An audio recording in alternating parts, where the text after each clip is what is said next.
புது வீடு கட்டுறேன். என்ன டைல்ஸ் போடலாம்? ஹர்ஷா டைல்ஸ் வாங்க. இது ஆர்டினரி இல்ல, எக்ஸ்ட்ராஆர்டினரி. ஹர்ஷா டைல்ஸ். இனிமே கண்ணை மூடிட்டு கடலை எண்ணெய் வாங்கலாம். ஏன்னா மந்த்ரா கடலை எண்ணெய் இதயத்தின் தயாரிப்பு. வறுக்க பொரிக்க ஏன் எல்லா சமையலுக்கும் மந்த்ரா தான். மந்த்ரா கடலை எண்ணெய், அபார ருசி, ஆரோக்கியமான உடல் நலம். ஆந்திராவின் அனந்தபூரை சேர்ந்த விவசாயி ரமண ரெட்டி தனக்கு சொந்தமான 2.5 ஏக்கர் விவசாய நிலத்தில் KLD என்ற நவீன ரக ஆப்பிள் பயிரிட திட்டமிட்டார்.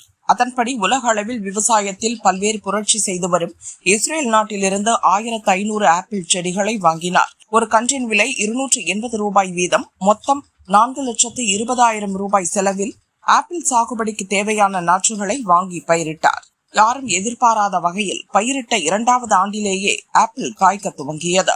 தொடர்ந்து சொட்டு நீர் பாசனம் செய்து ஆப்பிள் விளைச்சலை பாதுகாத்த ரமணி ரெட்டி 1 டன் ஆப்பிள் அறுவடை செய்து சாதனை படைத்துள்ளார். இந்த ஆப்பிள்கள் சந்தையில் 1 கிலோ 120 ரூபாய் முதல் 170 ரூபாய் வரை விற்பனையாகின்றன. பொதுவாக குளிர் பிரதேசங்களில் மட்டுமே ஆப்பிள் சாகுபடி சாத்தியமாகும் என்ற நிலையை மாற்றி அதிக வெப்பம் நிலவும் ஆந்திராவில், அதுவும் வறட்சி நிலவும் ராயலசீமா பகுதியில் ஆப்பிள் விளைவித்து காட்டிய ரமண ரெட்டியின் செயல் காஷ்மீர், ஹிமாச்சல் விவசாயிகளுக்கு ஆச்சரியத்தை ஏற்படுத்தியுள்ளது. ரமண ரெட்டியை தொடர்ந்து இப்பகுதி விவசாயிகள் பலரும் ஆப்பிள் பயிரிட ஆர்வம் காட்டி வருகின்றனர். வேளாண் துறை உதவியுடன் தற்போது இங்கு 15 ஏக்கர் பரப்பளவில் ஆப்பிள் விவசாயம் நடக்கிறது. பொதுவாக காஷ்மீர், ஹிமாச்சலில் பயிரிடப்படும் ஆப்பிள் செடிகள் வளர்ந்து காய் காய்க்க 7 to 8 ஆண்டுகள் ஆகும். ஆனால் இந்த புதிய ரக ஆப்பிள் செடிகள் வேகமாக வளர்ந்து மரமாகி 2வது ஆண்டிலேயே அறுவடைக்கு தயாரான ஆப்பிள்களை தருவதாக வேளாண் துறை அதிகாரிகள் கூறினர்.